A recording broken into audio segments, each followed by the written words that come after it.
All right, gentlemen, first topic of the day. Discuss in detail the one that got away. The one that got away. Mitch, you're up first, brother. Tell me something about the one that got away. There's actually two women in my life that I consider that I let get away. But I'll focus on the most recent, which was I'd say 15 years ago. Her name is Aisha. I came into her life with her children very young, and I became dad. And I have raised them. I'm still in their life. The only thing that didn't happen is that we didn't get married. We met at work, and we just knew it. There was just something that clicked right away, and we were together for almost 10 years. I'd say no, make that 7 to 8. It was kind of rocky at the end. Um, and there were some things that went on, some bad decisions, not cheating, not another woman, not another man, or anything like that. Just some bad decisions that were made that caused extra stresses on the relationship. And for her privacy, I'm not going to go into it. But I was so angry that my communication skills that I have now, I wish I had had then, because I wasn't able to communicate without anger. Now I'm able to do that, but I think my anger and my lack of communication skills at the time pretty much drove a wedge between us. Fortunately, not to the point where I was no longer allowed to see the boys. Now, not being their biological father, she never had to let me ever see the boys again. But I had done so much for them, and I was so close to them, and I was instrumental in getting Alex, the older boy, the proper schooling he needed because he was being mainstreamed in special ed classes where we were living, and it actually pushed him back about 5 years. He's not a special needs kid. He doesn't have mental incapacities. He doesn't have physical problems. He's simply deaf, and they didn't have a good program. They lumped him into the special needs classes in public school, and he just fell further and further behind. And we researched um, uh, a school in Fremont, which is about 3 hours south of where I live in Sacramento. It's one of two deaf schools in California. And we took a tour of it and we really liked it. And we made the tough decision to send them away 5 days a week. That's not where the problem started. That's actually where we became a lot tighter. But fast forward, the donor had come back into their life or tried to come back into their life and tried to buy the love that he had disappeared on. And she felt a need that they should know their father. And I didn't think so because he hadn't proven that to me or to the boys. And how he treated her also made me dislike him a lot. But she let him in, and she actually gave him a couch to sleep on without talking to me first. So my anger and lack of communication skills probably finished that off. I was not able to bring that anger down, think reasonably, and things fell apart. But the positive side is that we're friends. That the boys were always the most important things to us, and we remained friends to make sure that that worked out. And fast forward 10, 12 years, and she's remarried, has a baby girl, runs her own business, and is doing extremely well. Extremely well. Married a really good guy, and she's got a strong family love. So she got away, but I couldn't be happier for her. All right, Nemo, you got the yellow card going, man. What's up? Yeah, I just want to get a clearer understanding, Mitch. So you hesitated about the guy coming. Were you just jealous or just kind of scared that things were going to go back to normal, or what was your No, reaction to that? no jealousy. I wasn't concerned at all. He's a two-time offender, probably a three-time offender. I'm not even sure how he got out, but It's just that she made the decision to let him take the boys shopping. It was over a Christmas holiday. It was over a holiday season, which is where she and I should have been playing family. And she allowed him to come in and just drop thousands of dollars on the boys, give them everything they've ever wanted without working for it. Because we were strict with them. They got what they wanted, but they had to work for it. And she made these decisions without me, and that hurt. And then when I came around and said, "Fine, you know, he can grab himself a motel, whatever," she said, "No, you can." I told him he could stay on the couch, and he used some money excuse, but the amount of money he spent on the boys, I knew that he could have afforded a motel. So that's the part that really upset me, is that I just wasn't part of the decision making. Nemo, since we're talking to you too, go ahead, brother. You got a story about the one that got away, bro? Yeah, I'll say my ex, my baby in America. I guess you guys call it baby mama.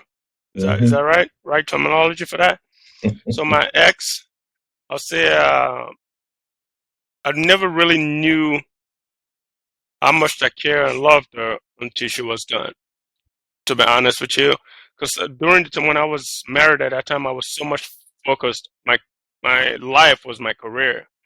I just wanted to provide for my family, so I did everything I needed to do. I think I had 3 jobs at one point. Wake up at 6 a.m. I don't get home till 12 midnight. Sleep for a couple of hours. Get back on the road. Start working. I wasn't even seeing my daughter at that time, but to me that didn't mean anything to me. It was just more about my career, and I knew. And every time I come home, she's waiting for me. She just want to hug me, and that's all she really wants. As long as I'm around, she's good. And to me, I didn't see that. I didn't communicate properly, like Mitch said. When we're young, there's a lot of mistakes that were made, but my focus was so much on my career. And one thing that scares me the most, even till this day, as I'm speaking to you guys, it scares me for my daughter to ask, to be like, "Hey, Daddy, I want this," and I'll say, "No, I can't afford it." "Oh, I want this $60 cologne that Nas has, and I can't afford it." My daughter would definitely get that. So that scares me. That's the motivation. That's the drive. I have to be successful, for not just for myself, but for her. But as far as the relationship, I didn't put much effort into it. All I wanted to do was I wanted to be successful. I wanted to be able to be financially stable so I can take care of my family. And just that really caused a lot of problem between me and my wife. I wasn't getting to see her. I wasn't even spending time with my daughter, and that was the worst part. And now, even if my daughter hugs me, it makes my entire day. So I miss a lot of moment communication wise. The little things in life that I took for granted, to me now is so important. When when I come home, she wants to hug me. I'm like, "Oh, I'm tired. Go away." I've been on, 6 a.m. all the way to midnight. I just want to eat a little snack, go to bed, but she wants to talk about the day, how her day was. To me, it really didn't matter at that time. I was tired. I wanted to go to bed because I have to start it all over again. So it's a foreigner mentality. And that's one thing that I love about the American lifestyle too, that I really dislike about foreigner lifestyles. In America, you guys have what we call dinner. You come home, everybody comes home from work, and everybody sit in one spot, and you actually have a conversation about how the day went.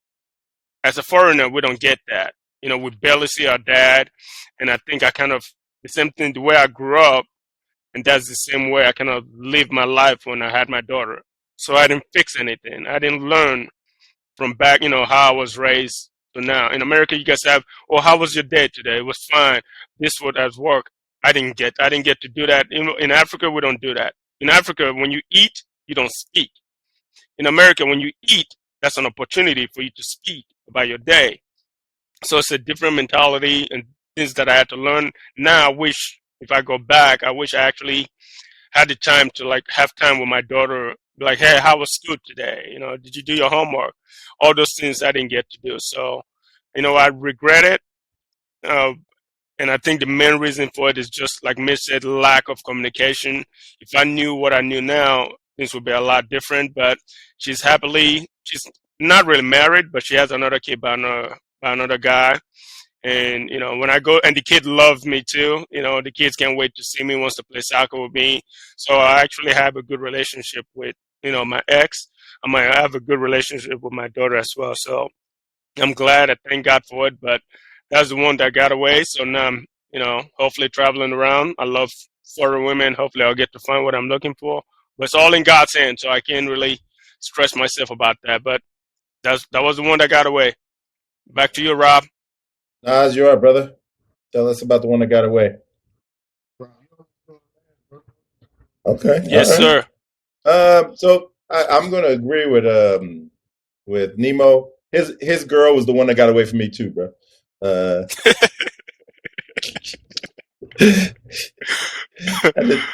used to tear that. No, I'm kidding, man. So but like Nemo, my ex-wife, she was really beautiful, really smart. I loved her family. We were just so young when we got married, man. And my emotional maturity and just everything. I wasn't very focused. I mean, I was in the military, and I had a career path and everything, but I wish I had been more mature and taken a little bit better care of that marriage. I was still interested in running the streets, and man, once you start running the streets, it's only a matter of time before those little tiny cracks in the relationship become like gaping holes. So she has since, matter of fact, she remarried pretty quick after me, and she went on and had somebody, a mutual friend of mine, showed me some pictures of her, and she's got 2 kids, and it's really strange to look at her and see her with some babies that aren't mine still to this day. So, that's the one that got away. She was beautiful and smart and funny and just sexy, half black, half Thai. Just like I like. That's the one that got away. Nas, you're up, brother. So the question is, Discuss in detail the one that got away. got it.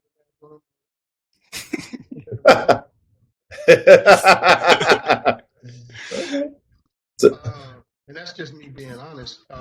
Now, in my view, the time that I got out of each relationship, in my mind, I had a legitimate reason for doing it.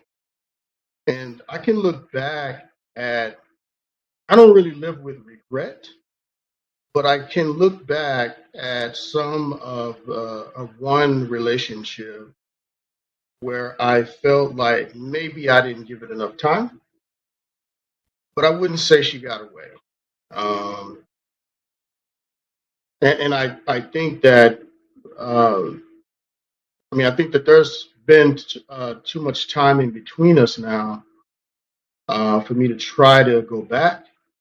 But I don't think I would anyway, because my instincts were correct. She didn't do anything wrong. She just wasn't, and I think this is a problem that a lot of people, in my opinion, a lot of people stay too long because they're trying to fix a situation where you're just not compatible. Man, I believe in compatibility, and then I believe that love is something that rides in the car of compatibility, right? Because you can, I love girls. I've been in love with women that were completely wrong for me. And I didn't love girls that were right for me. So I never put love first. I always put compatibility above any of that other stuff. And I think that we were more compatible in this one particular situation, the young lady. We were more compatible as friends because there were things that just didn't line up. But I can't think of a woman that I had and I lost her, or I lost her and I gave a damn. I got you. I can't think of anything like that. Okay.